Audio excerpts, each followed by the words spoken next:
Hello students, आधार study में एक बार फिर आपका हार्दिक स्वागत है। स्टूडेंट्स, हमने द्रव्यमान केंद्र तक अपनी फिजिक्स की क्लासें कंप्लीट कर ली है। आज के वीडियो में हम जड़त्व आघूर्ण मोमेंट ऑफ इनर्शिया पढ़ने वाले हैं। स्टूडेंट्स, ये वाला टॉपिक बहुत महत्वपूर्ण होता है। सबसे ज़्यादा चांस इसी टॉपिक से होते हैं एग्जाम में क्वेश्चन आने के।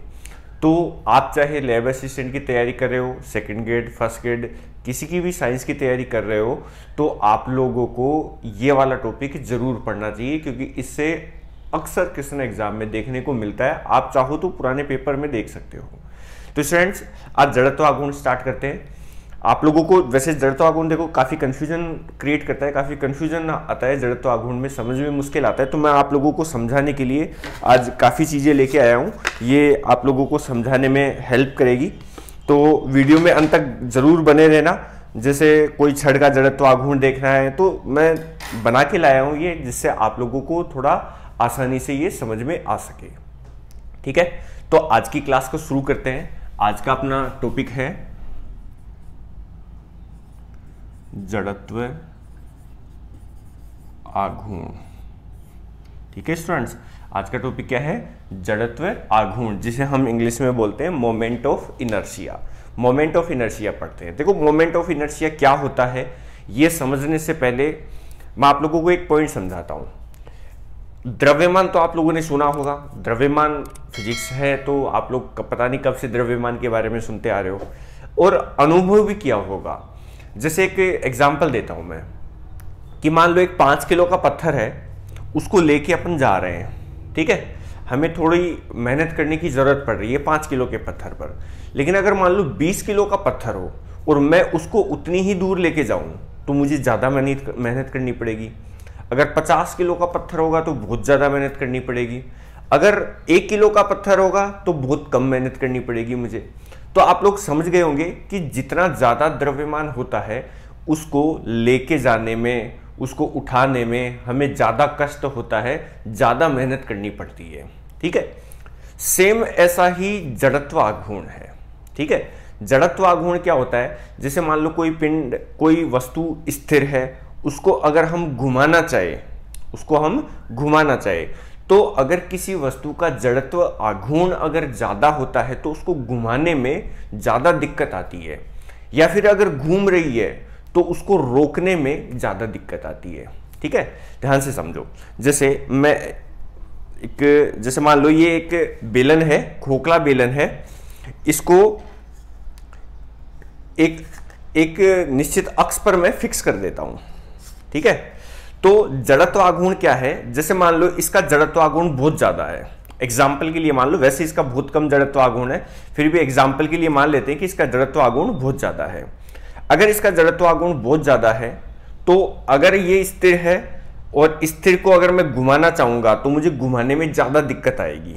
ठीक है, अगर क्या हुआ, जड़त्व आघूर्ण ज्यादा हुआ तो। लेकिन अगर मान लो इसका जड़त्व आघूर्ण कम है, जो एक्चुअल में इसका जड़त्व आघूर्ण कम है, तो मुझे इसको घुमाने में ज्यादा दिक्कत नहीं आएगी। कहने का मतलब समझ में आया आप लोगों को कि अगर किसी वस्तु का जड़त्व आघूर्ण ज्यादा होता है तो उसको स्थिर वस्तु को घुमाने में, और अगर मान लो कोई वस्तु जैसे घूम रही है तो घूमती वस्तु को रोकने में ज्यादा दिक्कत आती है, ज्यादा मुश्किल होती है। उसी को हम जड़त्व आघूर्ण कहते हैं। मेरे ख्याल से समझ में आ गया होगा। फिर से समझ लो, बहुत आसान सा टॉपिक है, इसको एक सिंपल लाइन में समझ लो कि जड़त्व आघूर्ण वो राशि है जो सदैव किसी वस्तु की घूर्णन की अवस्था में परिवर्तन करने का विरोध करती है। फिर से सुन लो, जड़त्व आघूर्ण क्या है? आप लोग ये परिभाषा लिख ही लेना, बहुत महत्वपूर्ण है कि जड़त्व आघूर्ण एक ऐसी भौतिक राशि है जो किसी भी वस्तु की घूर्णन अवस्था में परिवर्तन का विरोध करती है। घूर्णन अवस्था में परिवर्तन का विरोध कैसे? जैसे मान लो ये स्थिर है, ठीक है, तो ये स्थिर ही रहेगी। इसको अगर घुमाएंगे हम तो इसके घूमने का विरोध करेगी कौन? जड़त्व आघूर्ण। दूसरी स्थिति समझो, जैसे मान लो ये घूम रही है, ठीक है, तो जड़त्व आघूर्ण क्या करेगा? इसकी घूमती हुई स्थिति में परिवर्तन, यानी इसके रुकने का क्या करेगी? विरोध करेगी। वो जड़त्व आघूर्ण है। ठीक है, अगर जड़त्व आघूर्ण ज्यादा है तो वस्तु को घुमाने में या घूमती वस्तु को रोकने में ज्यादा दिक्कत आती है। अगर जड़त्व आघूर्ण कम है तो घूमती हुई वस्तु को या रुकी हुई वस्तु को घुमाने में कम दिक्कत आती है। इतना समझ में आ गया होगा। तो ये तो हो गया जड़त्वाघूर्ण। अब बात करते हैं कि ये जड़त्वाघूर्ण डिपेंड किस पे करता है, किस किस पर निर्भर करता है, जिससे एग्जाम में क्वेश्चन बन सकता है। तो आप लोगों को ये याद रखना पड़ेगा, लिखना पड़ेगा कि ये निर्भर किस पर करता है। तो ये केवल 3 ही राशियों पर निर्भर करता है। 3 राशियां कौन कौन सी है? पहली है द्रव्यमान, द्रव्यमान पर डिपेंड करता है। दूसरा द्रव्यमान वितरण पर, और तीसरा घूर्णन अक्ष की स्थिति पर। इन 3 राशियों पर डिपेंड करता है। तो आप लोगों को ये ध्यान रखना होगा। एग्जाम में क्वेश्चन बना सकते हैं, एक और चौथा ऑप्शन दे देगा और क्वेश्चन आ जाएगा कि जड़त्वाघूर्ण, मोमेंट ऑफ इनर्शिया, इनमें से किस राशि पर निर्भर नहीं करता। तो ध्यान रखना, ये जड़त्वाघूर्ण 3 राशियों पर डिपेंड करता है। 3 कौन कौन सी? द्रव्यमान पर। अगर वस्तु का द्रव्यमान ज्यादा है तो जड़त्वाघूर्ण भी ज्यादा होगा, तो उसको घुमाने में दिक्कत भी ज्यादा आएगी। आया समझ में? अगर किसी वस्तु का द्रव्यमान कम है, जैसे इसका द्रव्यमान कम है, तो इसका जड़त्वाघूर्ण भी कम है और इसको घुमाने में दिक्कत भी कम आती है, या घूम रही है तो रोकने में दिक्कत कम आती है। आया समझ में?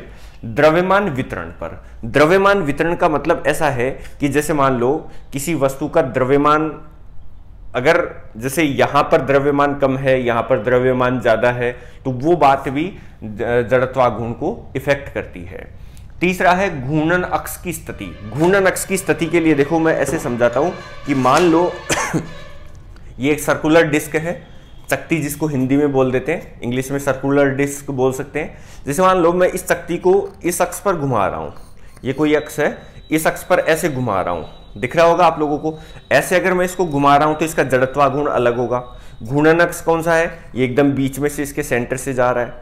अगर मान लो घूर्णन अक्ष इसका ये वाला है, यहां पर ये अगर घूर्णन अक्ष है और इसको ऐसे घुमा रहे हैं अपन, तो इसका जड़त्वाघूर्ण अलग होगा। अगर मान लो ये घूर्णन अक्ष यहां से है, यहां से है, और फिर अपन इसको घुमा रहे हैं इस तरीके से, ठीक है, इस तरीके से घुमा रहे हैं, तो इसका जड़त्वाघूर्ण अलग होगा। यानी घूर्णन अक्ष अगर बदल दिया हमने तो जड़त्वाघूर्ण भी बदल जाता है। तो ध्यान रखना स्टूडेंट्स, जड़त्वाघूर्ण कितनी राशियों पर डिपेंड करता है? 3 राशियों पर डिपेंड करता है। 3 राशियां कौन कौन सी है?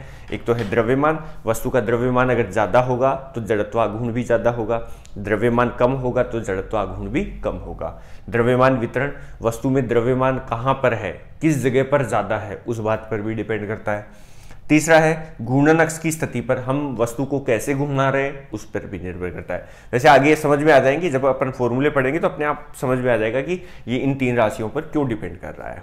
ठीक है, तो ध्यान रखना, इन 3 के अलावा और किसी राशि पर डिपेंड नहीं करेगा। जैसे मान लो आप लोगों को एग्जाम में दे दे कि जड़त्वाघूर्ण निम्न में से किस राशि पर निर्भर नहीं करता, तो 3 तो ये दे देंगे, चौथा मान लो कोणीय वेग दे दिया, कोणीय संवेग दे दिया, ऐसी कोई राशि दे देंगे, बलाघूर्ण दे दिया। तो इन राशियों पर डिपेंड नहीं करता, केवल इन 3 पर ही निर्भर करता है। या क्वेश्चन ऐसे भी दिया जा सकता है कि जड़त्वाघूर्ण निम्न में से किस राशि पर निर्भर करता है, तो उसमें क्या करेगा वो, इनमें से एक ऑप्शन दे देगा, इनमें से एक, जैसे द्रव्यमान रख दिया और 3 कोई और दे देगा। जैसे एग्जाम्पल के लिए कोणीय संवेग, बलाघूर्ण, ठीक है, इसके अलावा जैसे मान लो कि कोणीय त्वरण। तो जो ये राशियां हैं इन पर डिपेंड नहीं करेगा, केवल इन्हीं पर निर्भर करेगा। याद रहेगा इतना। तो ये तो होगी जड़त्वाघूर्ण की बात। अब बात करते हैं कि इसकी गणना, अच्छा इसका पहले मात्रक देख लेते हैं। इसका मात्रक क्या होता है?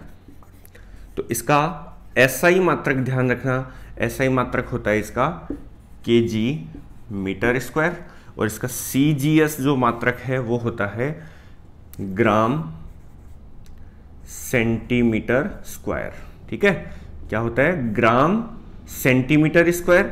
एसआई मात्रक होता है केजी मीटर स्क्वायर। ठीक है, इसका विमीय सूत्र अगर आप लोग देखना चाहो, विमीय सूत्र, तो विमीय सूत्र क्या बनेगा बताओ, क्या होता है? MLT, ऐसे लिखते हैं विमीय सूत्र को, आप लोगों को आता होगा ही। MLT, M होता है द्रव्यमान के लिए, तो देखो यहाँ मात्रक में देखो M होता है मास, द्रव्यमान के लिए, तो द्रव्यमान का मात्रक है क्या? यहाँ पर है द्रव्यमान का मात्रक, कितनी घात में है? 1 घात में, तो 1 लिख देंगे। L होता है लेंथ, तो देखो यहाँ पर लेंथ का मात्रक है क्या? तो लेंथ की यूनिट दे रखी है हमें मीटर, मीटर की 2 घात है तो 2 घात आ जाएगा। T होता है टाइम, टाइम का यूनिट है क्या यहाँ पे, टाइम का मात्रक है क्या, नहीं है, तो इसकी घात 0 हो जाएगी। ये इसका विमीय सूत्र होता है। ठीक है, अब हम देखते हैं कि किसी राशि का जड़त्वाघूर्ण कैसे ज्ञात करते हैं। तो सबसे पहले अपन एक छोटे पिंड से, एक कण से शुरुआत करते हैं कि मान लो एक कण है जो ऐसे वृत्ताकार पथ पर घूर्णन कर रहा है। ठीक है, ये कोई कण है m द्रव्यमान का, और इसका जो घूर्णन अक्ष है, ये घूर्णन अक्ष हमें दिया हुआ है, ये मान लो इसका घूर्णन अक्ष है। ठीक है, इस घूर्णन अक्ष पर ये क्या कर रहा है, घूर्णन कर रहा है। कहने का मतलब जैसे मान लो कि ऐसे मान लो कि ये एक कण हो गया, ये m द्रव्यमान का, ये घूर्णन अक्ष है, और ये घूर्णन अक्ष के चारों ओर ऐसे चक्कर काट रहा है। ठीक है, वृत्ताकार पथ पर। तो आप लोगों को चित्र में ये वृत्त नहीं दिख रहा, लेकिन एक्चुअल में ये वृत्ताकार पथ पर गति कर रहा है। क्यों नहीं दिख रहा चित्र में? क्योंकि देखो ये बोर्ड अपना ऊर्ध्वाधर है, वर्टिकल है। ठीक है, और इसका जो पथ है वो कैसे है, क्षैतिज में है, हॉरिजॉन्टल है। ठीक है, क्षैतिज में है, तो इसलिए हम क्षैतिज के पथ को वर्टिकल मतलब एक बोर्ड पर, ऊर्ध्वाधर बोर्ड पर बना रहे हैं, तो वो कुछ ऐसा ही दिखेगा अपने को। तो आप लोग थोड़ा सा इमेजिन कर लेना कि ये इस तरीके से घूर्णन कर रहा है। इसका जो वृत्ताकार पथ है उसकी त्रिज्या है मान लो स्मॉल आर त्रिज्या मान लेते हैं, m द्रव्यमान का कण है। तो इसका जो जड़त्वाघूर्ण है I, जड़त्वाघूर्ण को I से दर्शाते, मैंने पहले ही बताया था, जड़त्वाघूर्ण यानी मोमेंट ऑफ इनर्शिया है। तो ये I जो है वो कितना होगा, mr²। क्या होगा, mr²। तो जड़त्वाघूर्ण का सिंपल सा तरीका होता है कि मान लो कोई m द्रव्यमान का कण किसी भी वेग से, कोई जरूरी नहीं है कैसा भी हो, कोई भी किसी भी वेग से एक वृत्ताकार पथ पर गति कर रहा है। इस वृत्ताकार पथ की त्रिज्या r है, या हम ऐसा बोल सकते हैं कि जो पिंड है वो घूर्णन अक्ष से, ये घूर्णन अक्ष हो जाएगा, जिस घूर्णन अक्ष का मतलब जिसके चारों ओर ये चक्कर काट रहा है, ये घूर्णन अक्ष का मतलब जिसके चारों ओर ये घूम रहा है। जैसे इसमें मैंने बताया, मान लो कि ये सिलेंडर है, तो इस सिलेंडर का घूर्णन अक्ष ये हो जाएगा, ये घूर्णन अक्ष जिसको मैंने पकड़ा हुआ है, ये छड़ को मैंने पकड़ा हुआ है, ये घूर्णन अक्ष हो गया। अगर मैं इसको घुमाऊंगा तो ये इसके चारों ओर घूम रहा है, इसके चारों ओर घूम रहा है। तो घूर्णन अक्ष का मतलब समझ में आ गया होगा, घूर्णन अक्ष वो होता है जिसके चारों ओर पिंड घूर्णन करता है। तो इमेजिनरी होता है, वैसे काल्पनिक होता है। तो ये घूर्णन अक्ष से दूरी, किसकी, कण की दूरी, वो है r। तो एक चीज आप लोगों को यहीं पे समझ में आ जानी चाहिए कि अगर m बढ़ेगा तो I का मान बढ़ेगा, यानी अगर वस्तु का द्रव्यमान ज्यादा है तो उसका जड़त्वाघूर्ण भी ज्यादा होगा, द्रव्यमान कम है तो जड़त्वाघूर्ण भी कम होगा। r घूर्णन अक्ष से दूरी कह दो, तो अगर कण की घूर्णन अक्ष से दूरी ज्यादा है तो जड़त्वाघूर्ण भी ज्यादा होगा। याद रहेगा इतना? ठीक है, अगर ये दूरी कम रहेगी, ये पिंड घूर्णन अक्ष के नजदीक रहेगा, तो जड़त्वाघूर्ण भी कम रहेगा इसका। ठीक है, अगर मान लो किसी जगह पर एक से ज्यादा कण हो, तो ये तो एक कण की बात हो गई, एक से ज्यादा हो तो भी कोई दिक्कत नहीं है। जैसे मान लो ये एक घूर्णन अक्ष बनाता हूं मैं, ये मान लो एक घूर्णन अक्ष है और इसके चारों ओर कुछ कण रखे हुए हैं। जैसे एक कण यहां रखा हुआ है, एक यहां रखा हुआ है, ठीक है, एक जैसे यहां रखा हुआ है।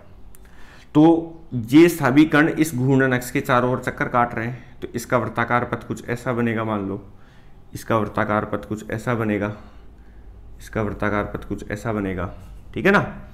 तो मान लेते हैं ये वाला कण m1 द्रव्यमान का है, ये वाला कण m2 द्रव्यमान का है, ये कण जो है वो m3 द्रव्यमान का है। इस कण की घूर्णन अक्ष से जो दूरी है वो है r1, इसकी घूर्णन अक्ष से जो दूरी है वो है r2, और इसकी घूर्णन अक्ष से जो दूरी है वो है r3। आया समझ में? तो हमें क्या करना है, अगर इस पूरे इन तीनों कणों का कुल जड़त्वाघूर्ण निकालना है तो कैसे निकालेंगे? कुल जड़त्वाघूर्ण क्या होगा? तो देखो पहले कण का जड़त्वाघूर्ण क्या बनेगा, I1 बराबर m1 r1²। ये वाला फॉर्मूला लगाएंगे। अरे एक कण के लिए तो लगता ही है, तो एक कण के लिए क्या लगेगा, द्रव्यमान इंटू द्रव्यमान की घूर्णन अक्ष से दूरी का वर्ग। घूर्णन अक्ष से दूरी कितनी इसकी, r1, तो r1 का वर्ग हो जाएगा, स्क्वायर हो जाएगा। ठीक है। ऐसे ही बताओ I2 निकालोगे तो क्या आएगा M2, और इसकी घूर्णन अक्ष से दूरी कितनी है R2, तो R2 का स्क्वायर। ऐसे ही बताओ I3 कितना आएगा, I3 कितना आएगा, द्रव्यमान तो हो गया M3 और घूर्णन अक्ष से दूरी R3 का स्क्वायर, ठीक है ना, R3 का स्क्वायर। तो कुल जड़त्वाघूर्ण I बराबर क्या हो जाएगा, I1 plus I2 plus I3। इस तरीके से हल कर लेंगे, सभी के जड़त्वाघूर्णों का योग कर लेंगे, ठीक है ना। तो स्टूडेंट्स मेरे ख्याल से ये समझ में आ गया होगा कि कणों का जड़त्वाघूर्ण कैसे निकालना है। अभी इन पर क्वेश्चन करेंगे। तो जड़त्वाघूर्ण किन राशियों पर डिपेंड करता है, मात्रक क्या होता है, विमीय सूत्र क्या होता है, ठीक है। अब अगर आप लोग देखना चाहो तो इस पर कुछ क्वेश्चन देख लेते हैं। क्वेश्चन देख लेंगे तो आप लोगों का जो भी कोई डाउट होगा वो इस पर क्लियर हो जाएगा। मेरे ख्याल से आप लोगों ने या तो लिख लिया होगा या वीडियो को पॉज करके इसको लिख लेना, मैं कुछ समय देता हूं।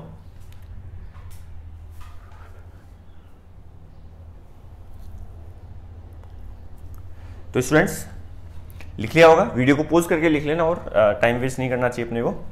तो नेक्स्ट पढ़ते हैं कि इस पर क्वेश्चन अगर आएंगे, इस टॉपिक पर अगर क्वेश्चन आएंगे तो कैसे आएंगे वो।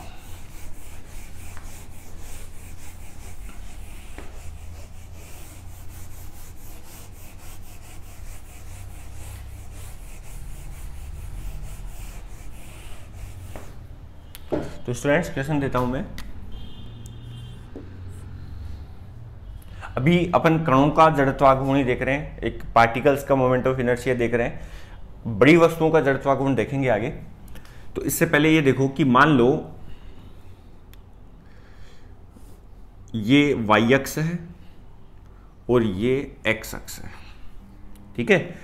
इन दोनों अक्षों पर दो कण रखे हैं, एक यहां पर रखा हुआ है, एक यहां रखा हुआ है, दो कण रखे हुए हैं, ठीक है ना। ये वाला जो कण है m1 द्रव्यमान का है और इसका द्रव्यमान हमें दिया हुआ है, मान लो एग्जाम्पल के लिए 2 kg। इस कण का द्रव्यमान है m2 और इसका मान हमें दिया हुआ है मान लो 4 kg। एक क्वेश्चन ले रहा हूं सिंपल सा इसको समझने के लिए। अब ये कण कहाँ रखा हुआ है, इसका जो निर्देशांक है वो दे रखा है, मान लो ये दे रखा है 2,3 या 2, आप लोग इसको लिख लो 2,3, चलो सही है 2,3, और ये लिख लेता हूं मैं 4,1, ठीक है। ये मीटर में है, ये वाले पॉइंट जो है वो मीटर में है, ठीक है ना, मात्रक जो है वो मीटर में है। समझ में आ गया क्वेश्चन। एक XY निर्देश तंत्र है, X अक्ष Y अक्ष है, इस पे दो कण रखे हुए हैं, एक है M1 2 kg का है, एक M2 4 kg का है। जो M1 है वो 2,3 पर रखा हुआ है। देखो 2,3 का मतलब क्या है, ये पहला मान जो है वो X अक्ष का है, दूसरा मान जो है वो Y अक्ष का है। अगर तीसरा एक और होता तो वो Z अक्ष का होता, ठीक है। तो देखो ये X अक्ष का, ये Y अक्ष का, ठीक है ना। तो X अक्ष का मतलब ये X अक्ष पर X की दिशा में इधर इस साइड में ये वाली जो इसकी दूरी है वो कितनी है, 2 मीटर है, और ये वाली जो दूरी है, अब देखो ये वाली दूरी ऊपर की ओर हुई, y दिशा में हुई ये वाली दूरी, तो ये वाली जो दूरी है वो 3 मीटर है। आया समझ में।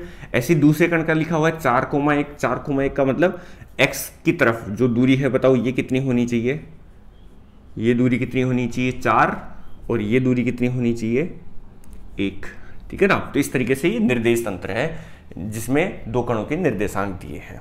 आया समझ में इतना।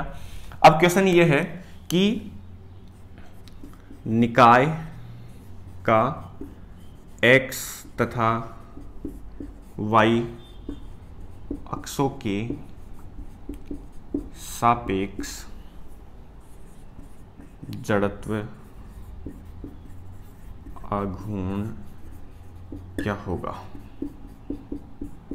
ठीक है। निकाय का x तथा y अक्षों के सापेक्ष जड़त्व आघूर्ण क्या होगा, ये क्वेश्चन है अपना। इस क्वेश्चन में पूछ क्या रहा है कि ये पूछ रहा है कि अगर इन दोनों कणों को x के सापेक्ष घुमाया जाए तो जड़त्वाघूर्ण क्या आएगा, इन दोनों को y के सापेक्ष घुमाया जाए तो जड़त्वाघूर्ण कितना आएगा। x के सापेक्ष घुमाने का मतलब ये जो दोनों कण है वो x के चारों ओर चक्कर काट रहे हैं। किसके चारों ओर चक्कर काट रहे हैं, x के चारों ओर। तो मान लो जैसे ये x अक्ष है, समझ रहे हैं इसको, ये जैसे x अक्ष है, तो ये m1 द्रव्यमान जो है वो इसके चारों ओर चक्कर काट रहा है, एक्स अक्ष के चारों ओर चक्कर काट रहा है। m2 जो द्रव्यमान है वो भी एक्स अक्ष के चारों ओर चक्कर काट रहा है। अगर ऐसा मान के हल करेंगे तो x के सापेक्ष जड़त्वाघूर्ण आएगा। अगर मुझे y के सापेक्ष निकालना है तो मैं ये yx मान लूंगा और इन कणों को y के चारों ओर घुमाऊंगा ऐसे, ठीक है ना। इस m2 को भी किधर घुमाऊंगा, y के चारों ओर घुमाऊंगा, तो जड़त्वाघूर्ण y के सापेक्ष मिलेगा हमें। आया समझ में इतना? तो देखो, अगर मैं इन कणों को x के सापेक्ष घुमाता हूं तो जड़त्वाघूर्ण क्या आएगा, ix लिख लेता हूं मैं, ठीक है। ये आंसर कर रहे हैं अपन, ix आएगा।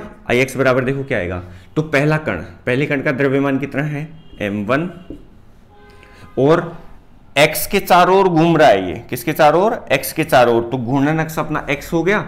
x से कण की दूरी कितनी है, ये x अक्ष से कण कितना दूर रखा हुआ है, तो ये वाली दूरी बताओ कितनी है। देखो ये वाली दूरी किधर है, y की तरफ है, y की तरफ है, तो y का निर्देशांक कितना था, 3 था, तो ये हो जाएगा,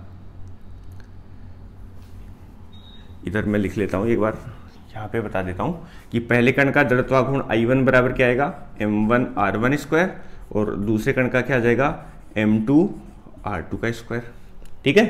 तो यहां पर देख लो m1 का मान कितना है, m1 है 2 kg, और r1 क्या था याद करो, घूर्णन अक्ष से दूरी। अगर अपना घूर्णन अक्ष x अक्ष है तो x अक्ष से इसकी दूरी कितनी आएगी, ये वाली दूरी। देखो ये दूरी कैसे, बस आप लोगों को यही समझना है इसमें कि ये दूरी कैसे लेते हैं। तो x अक्ष से ये वाली दूरी बताओ क्या होगी, ये वाली दूरी 3 मीटर होगी। क्यों हुई 3 मीटर, क्योंकि देखो ये वाली दूरी y की तरफ है और ये अपना y का पॉइंट कितना है 3, तो इंटू 3 का स्क्वायर, ठीक है ना। तो मैं यहां पर यही लिख रहा था कि ix जो आएगा वो क्या आएगा, m1 r1 का स्क्वायर प्लस m2 r2 का स्क्वायर। ये पहले कण का जड़त्वाघूर्ण, ये दूसरे कण का जड़त्वाघूर्ण, दोनों को जोड़ देंगे, x के सापेक्ष मान आ जाएगा। तो क्या लिखूंगा मैं, m1 r1, m1 का मान 2, r1 का मान 3, 3 का स्क्वायर हो गया, प्लस देखो दूसरा I2 क्या है, m2 r2 का स्क्वायर, तो m2 तो कितना kg है बताओ, 4 kg, इंटू R2 क्या होगी, घूर्णन अक्ष से दूरी। तो घूर्णन अक्ष अपन कौन ले रहे हैं, x अक्ष से ये वाली दूरी कितनी आएगी, ये वाली दूरी, देखो ये वाली दूरी किधर है, y की तरफ है, तो y की तरफ कितना मीटर है, 1 मीटर, तो 1 का स्क्वायर, तो ये हो जाएगा 4 इंटू 1 का स्क्वायर। हल कर लेंगे तो 2 इंटू 3 का स्क्वायर कितना होगा 9, प्लस 4 इंटू 1 का स्क्वायर कितना होगा 1, तो 9 दूने 18 प्लस 4 कितना आ जाएगा बताओ, 22 kg मीटर स्क्वायर, ठीक है। बताओ आप लोग y का मान निकाल सकते हो क्या, y के सापेक्ष क्या आएगा, ठीक है, y के सापेक्ष। तो देखो यही फॉर्मूला लगा रहा हूं, m1 कितना है 2 kg, इंटू r1 क्या होता है, घूर्णन अक्ष से दूरी, किससे दूरी, घूर्णन अक्ष से दूरी। अब बताओ घूर्णन अक्ष अपन कौन सा ले रहे हैं, y ले रहे हैं, तो y से दूरी देखेंगे। तो अगर मान लो ये कण, ये वाला कण इस y अक्ष के चारों ओर ऐसे चक्कर काट रहा है, तो बताओ कितना दूर चक्कर काट रहा है, ये वाली दूरी बनेगी क्या, अरे ये ऐसे चक्कर काटेगा तो y अक्ष से दूरी ये बन जाएगी, y अक्ष से दूरी ये बनेगी, तो ये वाली दूरी देखो किधर है, किसकी तरफ है, x की तरफ है, x की तरफ है, x का मान कितना है 2, तो 2 का स्क्वायर, प्लस ये दूसरा कण y के चारों ओर चक्कर काटेगा। y के चारों ओर चक्कर क्यों कटा रहे हैं, क्योंकि y के सापेक्ष जड़त्वाघूर्ण निकाल रहे हैं हम, तो y के सापेक्ष जड़त्वाघूर्ण निकालेंगे तो y के चारों ओर चक्कर कटाएंगे, इसको y के चारों ओर चक्कर कटाएंगे तो इसकी घूर्णन अक्ष से दूरी, घूर्णन अक्ष y हो गया अपना, तो y से ये वाली दूरी, तो देखो ये वाली दूरी किधर है, x की तरफ है, x की तरफ है यानी 4 है, तो द्रव्यमान तो कितना है दूसरे कण का द्रव्यमान है 4 kg, इंटू घूर्णन अक्ष से दूरी कितनी है 4 मीटर, तो 4 का स्क्वायर। बताओ कितना हो गया, ये हो गया 2 प्लस 2 का स्क्वायर कितना हो जाएगा 4, सॉरी प्लस नहीं आएगा, इंटू है, गुणा है बीच में, फिर है प्लस 4 इंटू 4 का स्क्वायर कितना हो जाएगा 16, तो ये तो कितना हो गया 4 दूने 8 प्लस 16 चौके 64, आ गया कि इतना। अगर इसको जोड़ेंगे तो बताओ कितना हो जाएगा 72 kg मीटर स्क्वायर, ये आंसर हो जाएगा इसका। तो इस तरीके से हम किसी भी क्वेश्चन को हल कर सकते हैं। मैं इसी पर एक और क्वेश्चन कर लेते हैं। देखो थोड़ा सा और आप लोगों को अगर कोई कंफ्यूजन हो तो दूर हो जाएगा एकदम। इसी को मैं और हल करता हूं आगे। वैसे क्वेश्चन में नहीं पूछा अपने से, ये क्वेश्चन जो है इसमें नहीं पूछा, लेकिन अपनी प्रैक्टिस के लिए इसको और हल कर लेंगे, ठीक है। या पहले मैं आप लोगों को एक क्वेश्चन और समझा देता हूं, फिर अपन आगे का हल करेंगे। तो एक और क्वेश्चन ऐसा है, स्टूडेंट्स क्वेश्चन ऐसा है कि लिखता हूं इस बार क्वेश्चन, आप लोग बनाना इसको। 10 ग्राम तथा 60 ग्राम के 2 पिंड, 60 ग्राम के 2 पिंड क्रमशः 1,0 तथा 2,2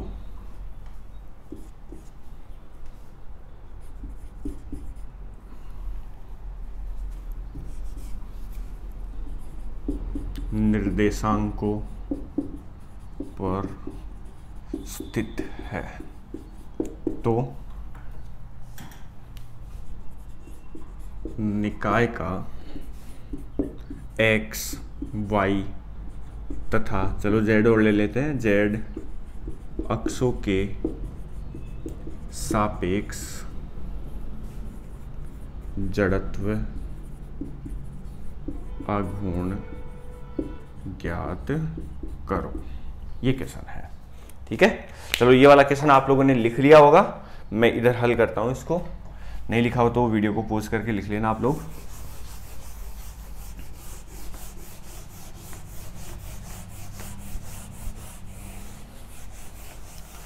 तो स्टूडेंट ध्यान से समझना क्वेश्चन क्या है। क्वेश्चन अगर अच्छे से समझ में आ गया तो कोई दिक्कत नहीं आएगी आप लोगों को, कि 10 ग्राम और 60 ग्राम के 2 कण हैं, ये रखे हुए हैं 1,0 पर, ये पहले कण का निर्देशांक है, 2,2 दूसरे कण का निर्देशांक है। तो हमें x, y और z तीनों अक्षों के सापेक्ष जड़त्वाघूर्ण पूछा है, ठीक है।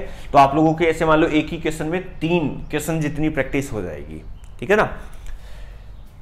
तो पहले तो देखो स्टार्टिंग में आप लोग क्या करो, स्टार्टिंग में चित्र बनाने की कोशिश करो, चित्र बना के हल करोगे तो समस्या इसमें नहीं आएगी। तो मान लो अपनी स्थिति ऐसे है, ये x अक्ष है, ये y अक्ष है, इसमें 2 कण मान लेता हूं। तो देखो एक कण 10 ग्राम का, ये तो कहां रखा है 1,0, यानी x अक्ष पर कितना है 1 मीटर और y अक्ष पर कितना है 0 मीटर। यानी x अक्ष पर तो मान लो 1 मीटर है और y अक्ष पर कितना है 0, यानी y पर नहीं है, ये y पर इसकी ऊंचाई 0 है, y दिशा में ऊंचाई 0 है। 0 का मतलब क्या है, देखो एक पहला x का मान होता है, यानी x की तरफ कितना है, तो ये x की तरफ कितना है 1 मीटर। 0 दूसरा मान y का होता है, y की तरफ ऊपर की ओर 0 मीटर, यानी ऊपर की ओर नहीं है, केवल x पर ही है। ये आया समझ में इतना। ये पहला कण है अपना m1, कितने kg का है, देखो इसको kg में बदल लेते हैं अपन यहीं पे, 10 ग्राम। बताओ 10 ग्राम को kg में कैसे बदलेंगे, 10 ग्राम ये m1 है, kg में बदलने के लिए 1000 का भाग देंगे किलोग्राम में। अरे 1 किलोग्राम में 1000 ग्राम होते हैं, तो मैं अगर इसको किलोग्राम में बदलना चाहूंगा तो इसको 1000 से भाग दूंगा, यानी 10/1000, फिर ये kg में बदल जाएगा। कितना हो गया, 1 0 से 1 0 घट गया, और तो ये हो जाएगा 0.01 kg। 100 का भाग लगाएंगे तो m2 देखो, m2 बताओ कितना है 60 ग्राम है। अगर इसमें 1000 का भाग लगाएंगे, 1000 का भाग लगाएंगे तो कितना हो जाएगा 0.06 kg, किलोग्राम में लिख दिया मैंने इनको। तो m1 का मान तो कितना है 0.01 kg। देखो दूसरा कण जो 60 ग्राम का है, जो 0.06 kg का है, वो कहाँ रखा हुआ है 2,2। 2,2 का मतलब x पर 2 मीटर और y पर भी कितना है 2 मीटर। तो x की तरफ कितना 2 मीटर, ठीक है, तो 2 मीटर मान लो यहां तक हो गया। y की तरफ मतलब ऊपर की ओर भी लेके जाना पड़ेगा इसको, ऊपर की ओर भी कितना 2 मीटर मान लो यहां रखा हुआ है, ठीक है। तो ये दूसरे कण हो गया m2, जिसका द्रव्यमान दे रखा है 0.06 kg। आया समझ में इतना? अब देखो एक एक हल करते हैं। पहले मैं निकालता हूं आई एक्स, यानी एक्स अक्ष के सापेक्ष। इसको थोड़ा बड़ा बना देता हूं मैं। अगर मान लो मैं इन दोनों कणों को x के चारों ओर घुमाऊं, किसके चारों ओर घुमाऊं? x के चारों ओर। कैसे समझा था अपन ने इसको कि मान लो ये x अक्ष है, ये x अक्ष है, तो ये वाला कण x के चारों ओर चक्कर काटेगा, ये वाला कण भी x के चारों ओर चक्कर काटेगा। तो अपना फॉर्मूला क्या होता है? दो कण है तो मैं लिख लेता हूं m1r1² प्लस m2r2²। एक और कण होता तो m3r3² लिख लेते हम। देखो m1 का मान कितना है? 0.01 kg में, kg में ही रखना होता है क्योंकि याद करो मात्रक क्या थे अपने? मात्रक क्या थे? एक तो था kg मीटर स्क्वायर, एक था ग्राम सेंटीमीटर स्क्वायर।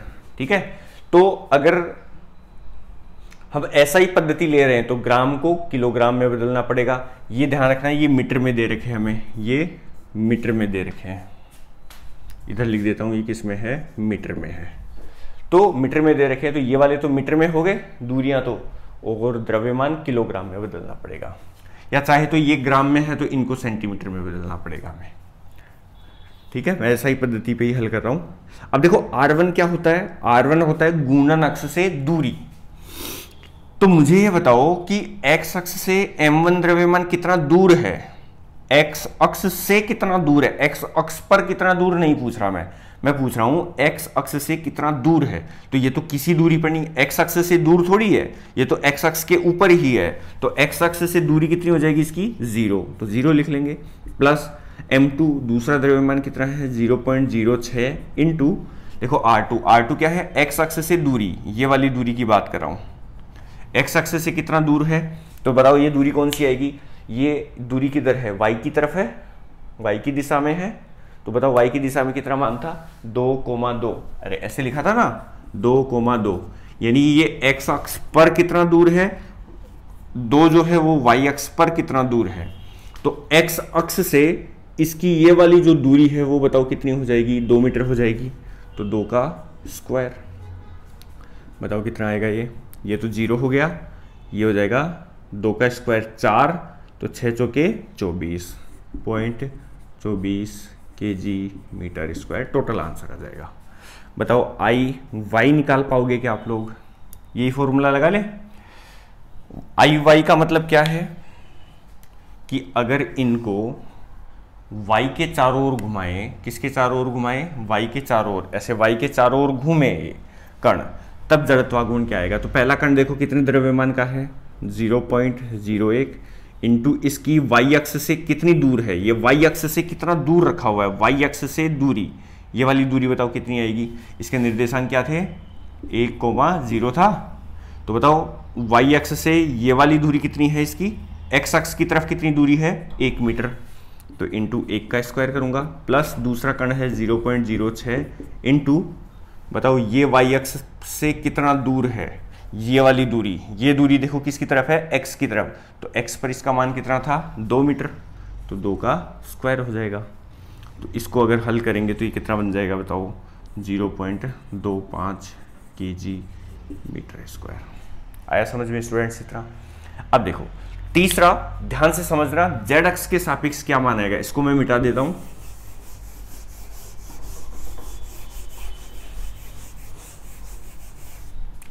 इसको मैं मिटा देता हूं और ऐसे समझो इसको कि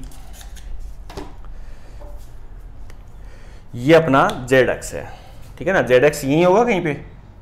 अरे ये x अक्ष, ये y अक्ष, तो ये बाहर की ओर z अक्ष हो जाएगा। तो बताओ ध्यान से कि ये वाला कण z अक्ष से ये वाली दूरी पर ही है क्या? z अक्ष से दूरी भी इतनी इसकी यही है। अब ये वाली दूरी कितनी है इस कण की? ये वाली दूरी कितनी है? ये वाली दूरी है 1 मीटर। तो z अक्ष से इसकी दूरी कितनी हो गई? 1 मीटर। तो मैं यहां लिखते जाता हूं, आई z बराबर क्या आएगा?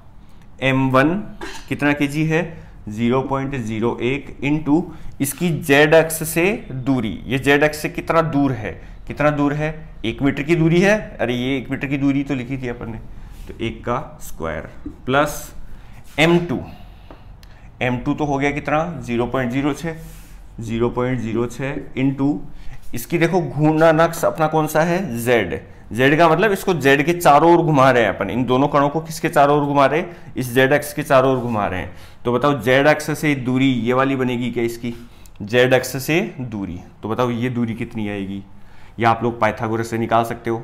ये दूरी कितनी है 2 मीटर, ये दूरी कितनी है 2 मीटर, तो पाइथागोरस प्रमेय लगाओगे तो बताओ ये दूरी कितनी आ जाएगी, ये 2√2 आ जाएगी। ट्राई करके देखना पाइथागोरस प्रमेय लगा के, ठीक है। अरे यहाँ पे एक त्रिभुज दिख गया क्या आप लोगों को, ये कण एक्स अक्ष पर कितना मीटर है 2 मीटर, वाई अक्ष पर कितना मीटर है 2 मीटर, तो 2 मीटर 2 मीटर इसका त्रिभुज का आधार और लंब 2-2 मीटर हो गया।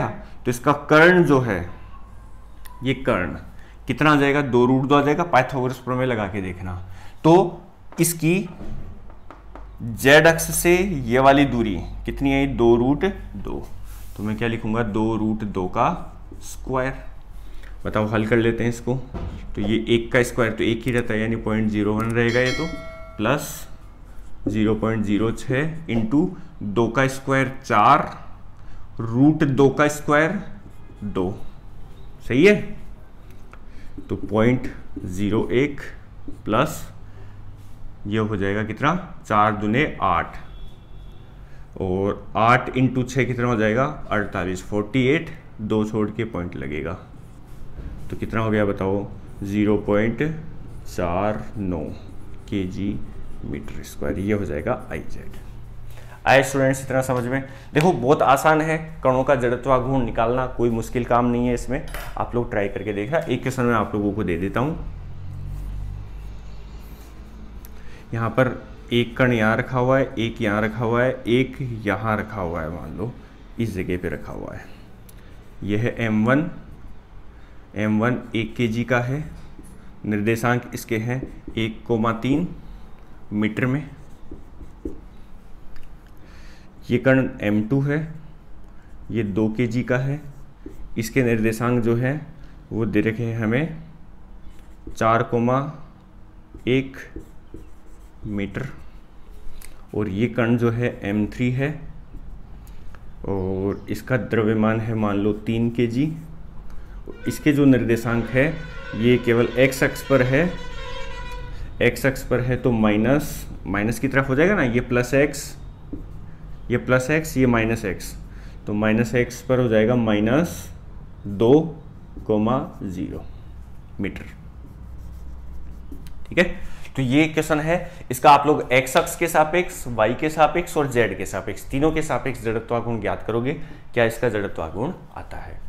तो स्टूडेंट्स ये जड़त्वाघूर्ण है। अगली क्लास में हम वस्तुओं का जड़त्वाघूर्ण पढ़ेंगे, तो आप लोग जो है क्लास रेगुलर लेते रहना, समझते रहना क्वेश्चन कैसे हल होते हैं।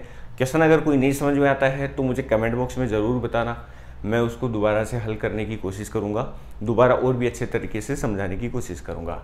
तो स्टूडेंट्स जड़त्वाघूर्ण बहुत महत्वपूर्ण टॉपिक है, सिलेबस में दिया हुआ है, तो क्वेश्चन ज़रूर बनेंगे इससे, तो आप लोग अच्छे से इसको पढ़ लेना, ठीक है। अपनी अगली क्लास जो होगी वो वस्तुओं के जड़त्वाघूर्ण पर होगी। मिलते हैं अगली क्लास में। अगर वीडियो अच्छा लगा है तो लाइक करना, दोस्तों के साथ शेयर करना मत भूलना, ठीक है। चैनल पे नए हो तो चैनल को सब्सक्राइब कर लेना, ठीक है दोस्तों। मिलते हैं अगली क्लास में, धन्यवाद।